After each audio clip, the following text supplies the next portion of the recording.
Let's just say y'all got a lot more faith in Shin than I do, because I think this is it. What's up, guys? That guy with a pencil here, for fat, I do too. Have it on, and keep it on me at all times. Another fun fact, I'm literally going to check the mic right now. I'm checking, okay, yes, juicy, delicious, scrumdiddlyumptious. I'm going to check the interface, yes. Let me make sure the mic is nice and close to my face, too, so the audio isn't slurped away by my interface. Yes, juicy, scrumdiddlyumptious. I'm now going to be giga paranoid forever. But regardless, let's not waste any more time. I'm intrigued. Let's hop into chapter 260. Quarter note? Actually, no, I think that's an eighth note. Right? Because a whole note... Man, I haven't read or interacted with music in so many... Oh, I'm so old, and I know the times in the past. I'm pretty sure that's an eighth note. I'm not even going to look it up. I'm confident that's an eighth note, because a whole note is... a whole note is just a circle, like just a hole. That's why they call it a whole note. And then a half note is a darkened dot, and then actually no, I may have it back. Hold on, now I'm gonna look it up. Because I'm not exactly confident. Wait, no, Malachi, I'm gonna go back and listen to your video later. But let's see. Let me see. Whole note is it's the whole circle. Half note is. Yeah, half note, okay. Half note is the circle with the stem. Oh, so this is a quarter note, I'm assuming. What's an eighth note? Hold on, quarter note. Am I dumb? Quarter note? Oh. So wait, the half note has the tail? What's the difference between these two? Okay, no, so the quarter note is the dot. So I was right. Alright, so I was right. It is an eighth note. But I was wrong about the half note. So the half note adds the stem to the open circle. And then the quarter note is, so, whole note, half note, quarter note, eighth note. So this is still, the chapter's just called eighth note, which, intriguing. Let's see. I mean, obviously it makes sense because it's Hanabata, but let's see. This just in. Before sunrise this morning, widespread clashes broke out between new JA operatives. That's crazy. You know what, though? That makes sense, and they had to be like, new. Because because these characters didn't even exist, bro. Yeah. Before sunrise this morning, widespread clashes broke out between new JA operatives and new J. Oh, well, to be fair, also new JA is also the name of the organization. I'm pretty sure. Not just like new people being there. I think it's like just like what they called it, the new JA. Let's see. New JA operatives and anti-new JA insurgents. Yeah. I think it's just the name of the org now. Let's see. The violence erupted simultaneously at multiple locations and currently shows no sign of abating. Hundreds. Wow! Already? That's great. From who? Well, actually I take it back. Yeah, there's been a lot of collateral damage so far. Crazy to think though that, like, unless I'm mistaken, this means that Uzuki and Sakamoto have legit been fighting for like 12 hours. Base Uzuki, mind you, because Takazuki was pretty much immediately removed from the equation. And to be fair, I know we don't know the exact time of when the convoy was intercepted, and talking about the whole dream sequence thing with Rion, and like I don't know the exact timeline for all of those interactions, but like specifically, if I'm not mistaken, they have to have been fighting for bare minimum hours, because it was, I think, latest 5 o'clock. Like let's be real, like they've been fighting for at least an hour. We'd have to assume the convoy was intercepted at like the end of the day for them to not have been fighting for multiple hours at this point, for it to already be nighttime. Let's see. No sign of abating. Hundreds dead or injured are expected from the... Oh, are expected, not actually. Okay, so there's been collateral, but not that much. Expected from these string of incidents. You know what? I didn't sold this hairline, but I can't talk. Let's see. People on the phone. Once again, Suzuki Sensei just casually flexing multiple different art styles. I used to get on their case for like why the background nameless fodder characters look so different. Is this an anime girl on the back of your phone? I mean, hey, I'm not one to judge. But with it being the case, no, that's just art style flexing. Yeah, because Suzuki Sensei is a better artist than me. I see it. I get it. I understand. Let's see. War in the streets. Is this really happening in Japan? Yes. Let's see. Get a nice little dual page here. I love it. Man. I don't know though. This is once again, like I mentioned last review, even in the short review, it's gonna be a very hard sell for me to care about this fight. Especially like, I don't know though, because I really liked Kipe versus Natsuki and Maifuyu. I really did like that. Kipe was, like, once again, I think he's done. We're probably not going to see him again. But Kipe is, in my opinion, a fantastic character. And I actually really, really like him. But Tanabata, man, I don't know. This chapter's gonna have to do wonders. And, like, this fight's gonna have to do wonders. And it still feels weird that this is Shin's last fight. But, like I mentioned in last review, it's the all-for-one problem. Or the Bakugo problem all over again. Shin is the deuteragonist, but without Tenkyu staying an antagonist. Yeah, Shin doesn't really have anyone else to fight. And ultimately, if they're, like, of the two deuteragonists of Sakamoto days, right? Because while I would say this sounds so stupid. Well, I'd say the primary deuteragonist is Shin. The secondary deuteragonist is Nagumo. If I'm Suzuki Sensei and I'm taking the narrative I've established so far and I'm adding and I'm limited, right? Because to be fair, it's Suzuki's story. He could do both. But if I'm adding one of my deuteragonists to the Sakamoto fights, be like the whole idea to, like, sell the idea of, like, family but see, then again, maybe you do at Shin. It may be both. I mean, that would be crazy that Uzuki Sensei would need the strongest version of Sakamoto we've seen in the narrative, plus Shin, plus Nagumo. But maybe I'm thinking about it now. Maybe you do add both. Because if you want to sell this whole idea of, like, family, Nagumo works for that. But he's more so, like, Nagumo is an emblem of the past for Sakamoto. Shin is an emblem of the present. And the whole family dynamic and the friends and people you meet along the way and them mattering. So, like, you can't have both. So maybe you guys are right. Maybe I was so focused on this idea that, and this may still be Shin's last solo fight, but yeah, he's probably gonna end up in the battle with Sakamoto, at least somehow. He's gonna play some sort of part, because he's central to the themes, right? Because and I'm assuming that's the main reason why we haven't cut back to Sakamoto versus Uzuki, not just for the fact that, yeah, that's our final battle. We kind of can't finish that before we finish everything else, which leads to this awkward situation where, like, those two have been fighting for hours. But on top of that, like, thematically, it wouldn't really make sense for Sakamoto to take Uzuki down, even if, like, scaling wise, base regular Uzuki should be getting absolutely annihilated by the Sakamoto, especially since that Sakamoto took no damage from Takazuki, right? But themes and such. And thusly, I'm assuming Shin and Nagumo will probably somehow both play a role. But we're seeing Shin fight Tanabata now. Let's see. Hey, someone's fighting on top of that building. Ooh, is that? I mean, to be fair, it's a Sakamoto's world side cast, so, like, I'm not expecting them to be the most intelligent. But, dog, I see none of y'all have your phones, so maybe y'all don't see the news. I'm not sticking around if people are fighting on rooftops. I'm not. Especially since they're not just fighting on rooftops, they're fighting across rooftops. I do not want that fade. Let's see. Boom. Oh. Ding. Ring, ring. Let's see. And Tanabata just casually aura formed on the knockback. Let's see. One of Shin's abilities is to rewrite thoughts. Very true. Schmick. Okay. I'm not sure if he's Shin Tanabata, though, or is Tanabata weaving. I'm seeing wham sound effects, which implies that hits are being landed, but at the same time, I don't, like, is this supposed to be damage? I don't see Tanabata being pushed back that much. Let's see. By using it on his own brain, he can even wait. Hey. Body. English? We ever speak it? Let's try that again. By using it on his own brain, he can even overwrite deeply entrenched beliefs. In other words, he can disable the brain's limiters, allowing his body to exceed its physical limitations. Yes. And that's presumably, like, I think it was, I forget, man, I just need to reread. But it was a while ago now, like, even in our real world. While in Universe was only, like, a few days ago, as I think you mentioned last chapter or the chapter prior. It was a while ago. I forget, was it Shin just turning off his own physical limitations that allowed him to bully Tenkyu viciously and violently? And then something else? I forget what the exact combination was. But scaling-wise, if Tanabata is able to deal with this no limiter Shin... Oh, well, actually, no. It looks like Shin, the ding was maybe him getting ready to do it, because you can see his eyes aren't clear here, but suddenly they spike here. So maybe he's about to do some damage to Tanabata, because right now it's clear that while Shin is undeniably a top tier, I've gone over many a time before how Shin went from, like, yeah, he's a solid mid-tier, a high mid-tier, to, like, secretly third strongest character in the verse sometimes. Here, you can see Tanabata is just not, like, he's interacting, but he's not interacting in a taking damage way. Let's see. In other words, he can disable the brain's limiters, allowing his body to exceed its physical limitations. Alright? But Tanabata, yeah.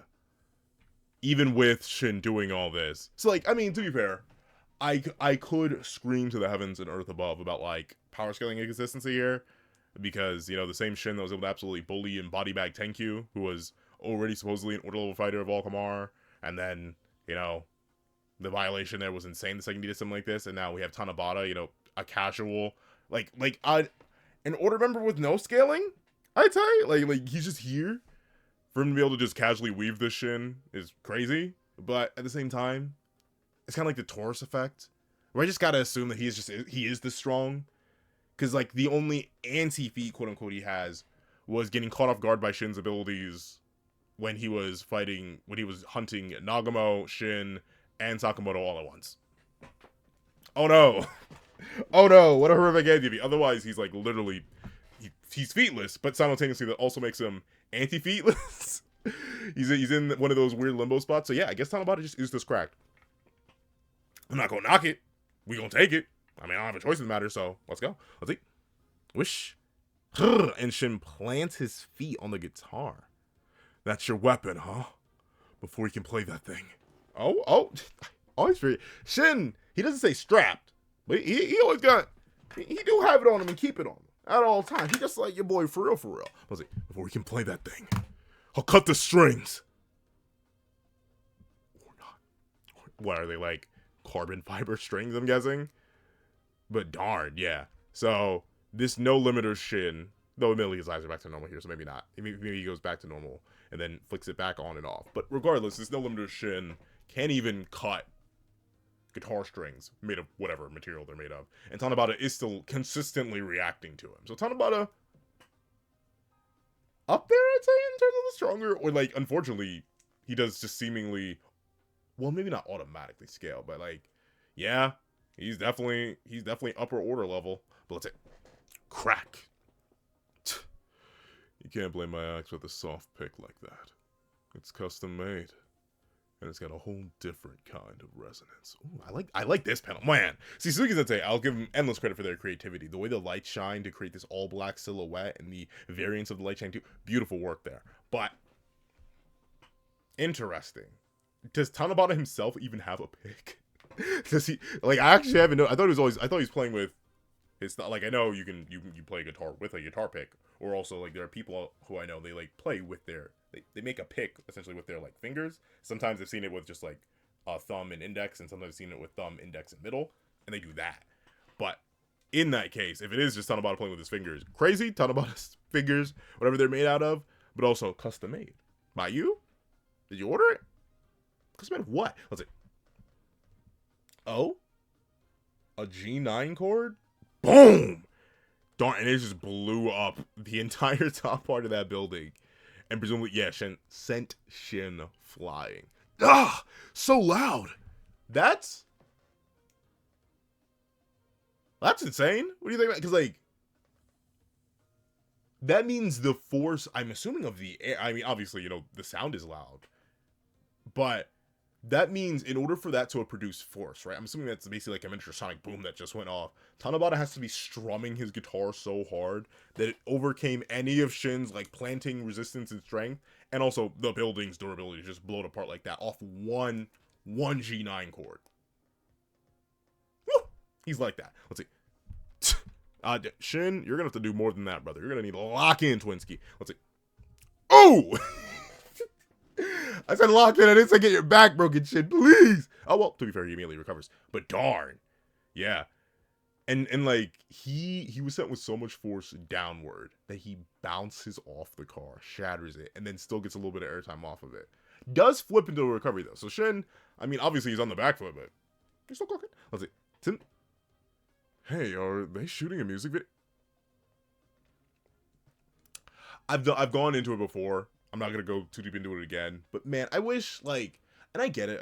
It is very strange, right? Like I mentioned all the time now. I've just kind of brought it into the discussion because I feel like it's always relevant whenever I'm, like, making a critique of a writer doing writing things that a writer who does writer things for, like, the channel and just for my own, like, personal work that I plan to publish one day, I bring up my own writing examples. But it is difficult to work in the rest of the world into your narrative, especially when the rest of the world is, like, heavily affected by your narrative yet isn't, right? Like, for example, the characters in my narrative are dealing with a threat that will fundamentally change the entire world and everyone in it. In an interesting way. Once again, it's not just, like, typical world destruction type, but, like, everything and everyone will be affected. But whenever the battles take place in my story, yeah, no duh, man who likes battle shonen writes battle story, but the battles that take place in my story, all, like, there are two things. The antagonists are specifically barred from harming any innocents. That's like one of the, at least in the first series, that's one of their rules, right? Like, hey, we can do a lot, we can wild out on our enemies, but we specifically cannot harm civilians. If a civilian were to be harmed by the effects of our actions, we stop, we redirect, and we leave. So they will intentionally fight in places that are not with civilian life, and if they're forced into a place of civilian life, then they're forced to fight a lot more like compressed and linearly, which can be a good thing for some of them, can be a bad thing for some of them. Same thing for our protagonists. They aren't like barred from harming civilians in the same way that their antagonists are, but they are directly forced to engage with them. However, in cases where for one reason or another they've been forced into populated areas when they don't want to be, I don't write my civilians like this. I write them, they immediately run. like they don't just still chill and stand around after they see a guy get bounced off a car, keeping hands in their pockets, chilling everything. They leave. Because I feel like it's more reasonable to write, and showing people fearing for their life makes them actually feel like people and not just props, which unfortunately the Sakamoto cast, or like not cast, but like the people who we are supposed to care about to some degree, because Uzuki's whole character is motivated by the world around him. I feel like they should be just a little bit more like present in the moment, and not just there to be fodderized or protected. Let's see. Huh?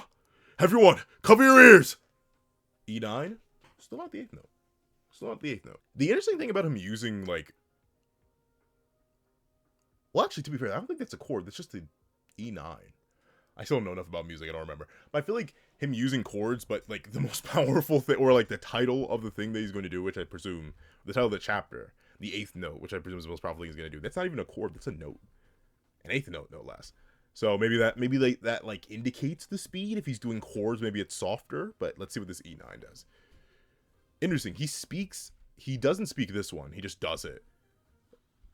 In the case of the G9 chord. But here for this E9, I'm assuming is a chord. He does at least announce it. Ooh! And then strums it. So, okay. So interesting. It is a dualistic effect. And that one's more AoE than, well, to be fair, I can't tell. Maybe this one was AoE as well. Maybe it's just like the angle he was at. But interesting, the AoE on this one. So he strums, and it causes a full, like, and maybe that's the difference, right? Maybe the type of chord does different things. But it isn't just the sound effects that happen here that immediately blow everyone's ears out and clearly cause internal damage, which is a thing. The reason you should, I mean, like, whales are really, really cool. Really, really amazing. If you're ever in the ocean and you see a whale, you may be fried. Those things make such loud noises they can instantly somebody. Even like I don't remember the full details on this, but like you shouldn't even be like within a few miles of a whale that's making calls, because like with how loud they need to be in order for them to communicate across the distances that they operate on, like it's actually genuinely lethal to us. So yeah, makes sense. Tanabata at close range causes this much internal damage and pain through sound alone, but also it is the sheer force. I'm assuming it's literally the downward motion of him strumming out that chord causes the wind to, like, look at this guy. Look at that. Look at this. He's just literally in the air. The car gets lifted up. I literally can't. Is that a car? Oh no. Looks like, I can't tell if that's a car or a guitar. But regardless, boom, sends everything flying. So it's a combination of just like sheer raw force that he emits and also sound. So it's a nice double layered attack. Funnily enough, now I think about it, do I have any sound-based characters in my story? Not, like, it's technically sound-based, but not in this way. Like, they do damage through sound. Their sound manipulation is a lot more hacks-based. Like, there are two characters I think of in my narrative that, like, have something to do with, like, words or sounds that they say or sounds that they make. And one of them, like, depending on the sounds and how they are interpreted, they can cause certain effects in people. And the other one will, like, say words, and those words will happen. Or they will say this, or, like, one of the main things they will do in a fight. This is going to be so vague. It's, like, so, I don't think... spoiling this, and it's gonna be in a Sakamotodays video, so that should be fine. But like, one of the interactions that takes place in my story is a character says, "No more Earth," and then the concept of Earth in the idea that they have placed upon the word in that moment vanishes. Yes, it does cause collateral amounts of damage, but it's in a localized area, right? Like, they didn't just erase everything in creation by saying "No more Earth," but "No more Earth," and boom, the Earth that was in the area that they had assigned based on the meaning of the word Earth that they had assigned caused a drastic effect. But Tanabata isn't about all that. Nothing about that. This is hacks. This is just straight power and sound interaction. Let's see. Oh, ow! And that's before you hit the ground. Let's see. Darn it! Even with my ESP, what is that supposed to do for you, buddy? Other than help you hear what he's thinking before he does it to you? Let's see. I can't. Oh, okay. Even with my ESP, I can't escape his sounds. Yeah. And now I think that's his 16th note. 16th note. 16th note. No, it's not. It's not. I don't know what that is. Just 2 quarter notes, maybe linked. Let's see. I mean, that's the thing. Tanabata's just chilling. He's not really at all pressed by anything that's happening. Let's see. How? When I read his mind, all I get are dumb lyrics. Well, darn, Shin. Well, darn. Well, darn. I mean, to be fair, if one were to read my mind, you would get a random assortment of noises. You watch me speak. You've heard it. Sometimes what I say intentionally doesn't even sound right. It can be bad. Let's see. Oh, it hurts. Help. Help how? Help how? Buddy, there's no healing from this. Maybe you should have run before. You're not a running sound, but still. Darn. I might be in a slump. He's like, man, this ain't hitting for real. But hey, sometimes you do run into that. Like, specifically for me on the artistic front, like, I try to draw every day. Sometimes I can't drop a banger. Sometimes it could be time-based. It could be, sometimes I'm just not, the artistic inspiration isn't coming through. And especially since I try to do a lot of my stuff on paper, because shock horror, that guy with a pencil is Pencil Man. I don't like burning through pages. I have a bunch of sketchbooks. I literally... Another one, I told myself I wasn't, but it's a small one, because I've used up all my small ones. I do like drawing on smaller paper just to test myself. But in that same case, yeah, sometimes you are just in a slump. Let's see. Even if I change keys and amp up the vibe, sound just gets harsher. Just sounds derivative. It is interesting. He is still playing notes, but it is like the difference between his like attacking notes and his regular notes are notable enough. Let's see. Rats. I have no talent. You know what though? I was gonna say that's unrealistic, but no, I know many other creatives, and hey, even occasionally me myself, where I'm like, to be fair though, I don't say I have no talent. I always say like I have no skill, because I would say I'm very, like, talent to me has always been innate, versus skill is something I've obtained. I was not talented with art. I'm just very stubborn. I may be talented with speech, because I've really had to work on that. I've taken like speech classes, but those were mandatory. I've never intentionally sought out to improve my speech stat. So that, yeah, talent. But in terms of like actualization of ability, like my artistic skills or even my like content creation skills, quote unquote, that I have, maybe, question mark, that's not talent. But I do get what he means here, where he's like, man, you just get into those situations where like, man, I'm a bum, I'm a fraud. Let's see. I know, I'll write a song about this feeling. But to be fair, I haven't done it yet, but I've seen many artists take art block and just make art block art. Like, it's the craziest thing ever. Man, I can't do it. I just go back to drawing my comfort characters. Let's say, thank you for listening to my new song, Talent Mute. Oh, okay, so he does actually have a pick. All right, what is that thing made? It's probably made of diamond or something. Something with extremely high tungsten, maybe. Let's see. Oh no, if he plays a new song in the middle of the city like this, he's gonna fry everything, including you. But you'll be fine, Shin. You'll be fine. And no one cares about these background characters, Shin. It'll be okay. Let's see. Oh? Yeah. So yeah. I think that is a new panel. I don't think this is a reference to any panel we've seen before, but then again, it's been a while since we've seen that fight. But interesting.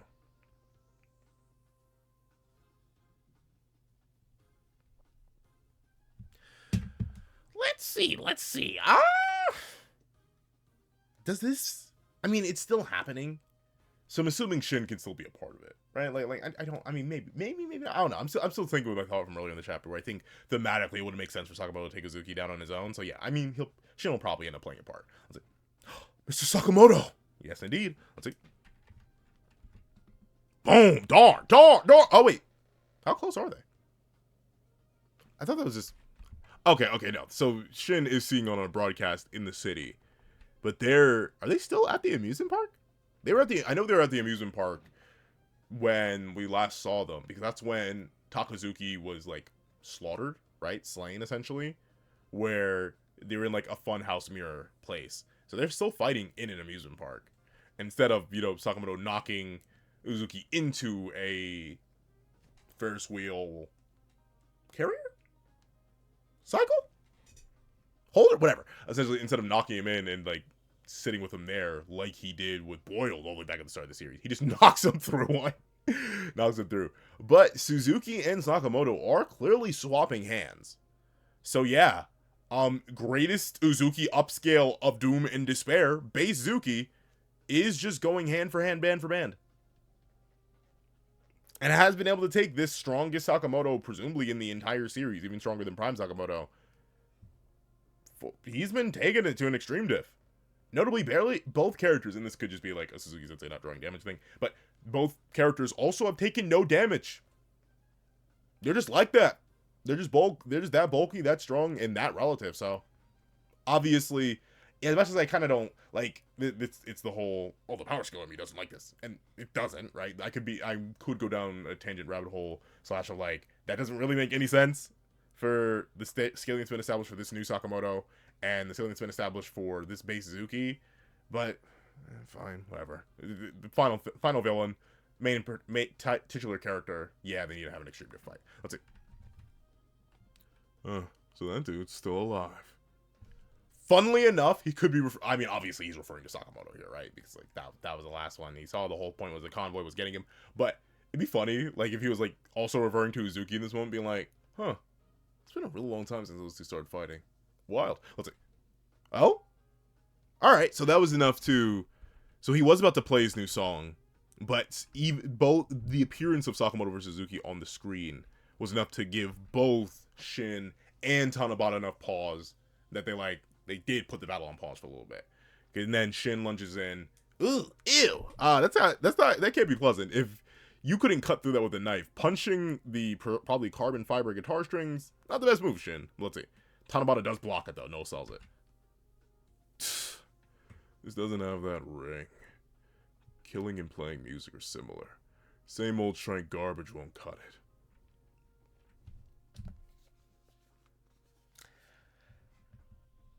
I don't have, like, notably musically, I've never, like, created music, but I have, it's very interesting how much I have also heard that sentiment, right? Well, it does depend, though. It does depend. I've heard that sentiment from people who do, like, go out of their way to create new types of music, even within their own genre, right? Where they'll, like, branch out from the previous songs they made before. But I also have heard the opposite, where people, or no, I've heard, not the opposite, I've heard parallel. People are like, yeah, I don't really like creating the same thing over and over again, but that's what people like, and ultimately I need to pay the bills, so they make the same type of music again, even if they don't like it. It is very interesting. Let's see. My tuning's off.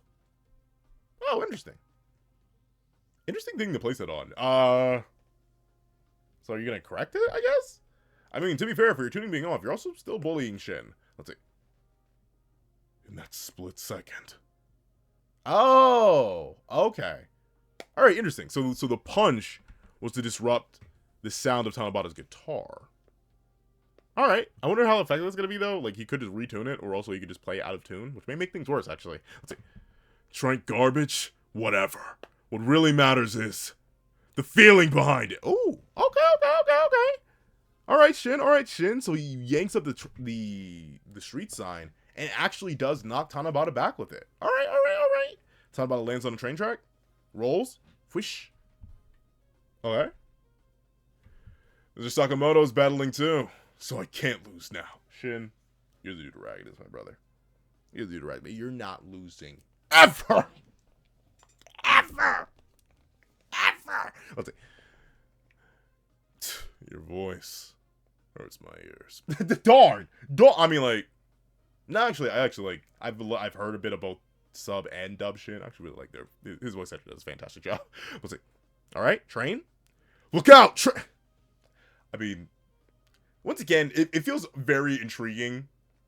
Like, what is lethal and what isn't lethal in this universe? The things we've seen these characters survive. Honestly, and to be fair, it's very rare. But like, humans, I'm pretty sure if they've, like, been, I think it's if they've been grazed by it. Like, humans have been survived Humans have been survived. Lord, humans have survived getting hit by trains before. So like Tanabata should probably be fine, even if he gets hit. But oh, brings out what looks like a soundboard. Let's see. Well, well.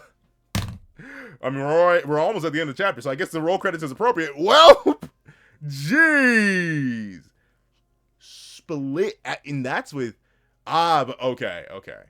You know what? Funnily enough, though, I mean, like obviously this one is more powerful than this one, but they do have the same effect.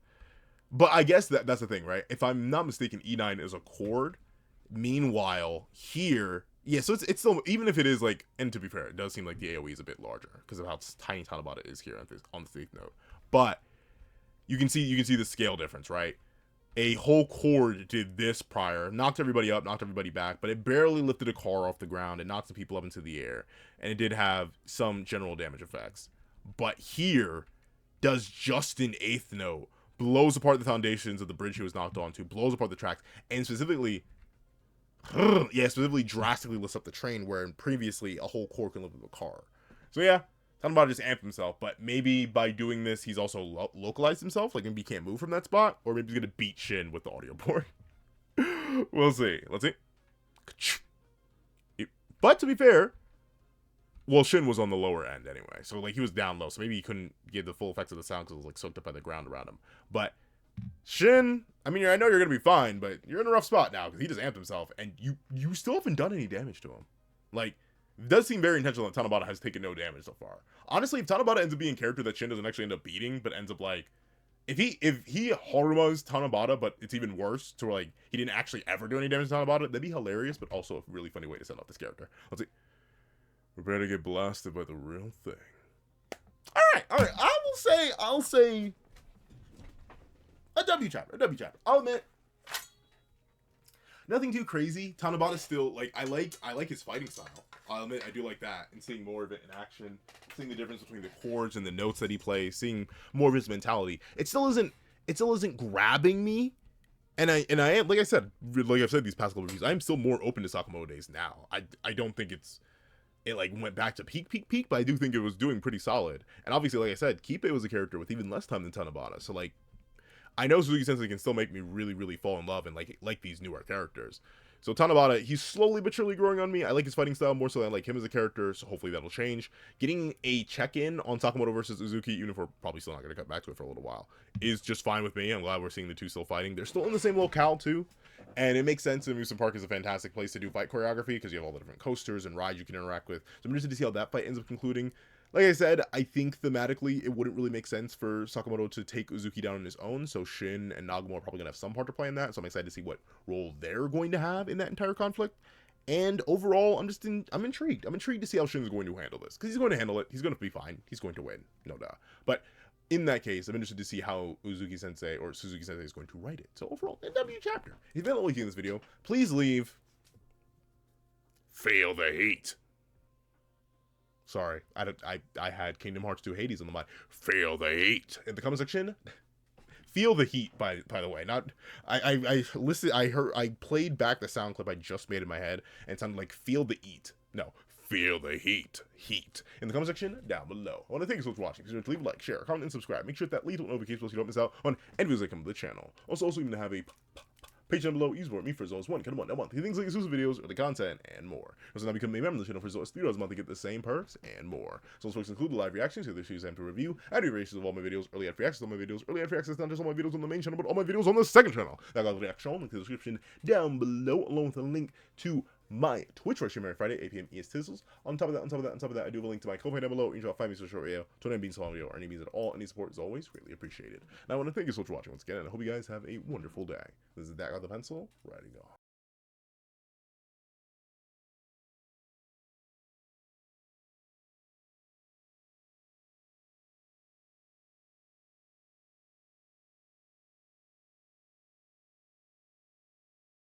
I'd like to give a thank you to our sketch tier members: Eternal Flame, Redwolf 4765, Astro, Glacier XZ, Zara, J2MA, Buddha Ura, Yuki Ally, Grim, Ollie, Corey Watson, Damon Brown, Tim Thomas, Kaving, RXN, Dead Meme, Kian Stewart, Edwin Igbinoba, Straw, Antavius Mitchell, Super Flame Zero, Weary Exile, Alex Kenny, Todd, The Practical One, Landon Clapwick, Heath Nelson, CAET, Plant Crone, Brandon Payne, Multi-Batman Superman, Zalim, Sleepin' John, The Young Family Pastel Pandora, Mo City King DKG, Akolade Babatunde, Union Eye, Athenzi Shear, Sino King, CCC, Enzo, Kitty Liddy, Axis XC, Praise the Sun, Magic, Andrine Bonnet, Donovan McIntosh, at JDog2656, Aswin Hedi Placentia, Sheesh King, Yo Extras, AZ Void, Professor Von Tuck III, Nevies97, and Black Sage. Then I'd even thank you to our line art tier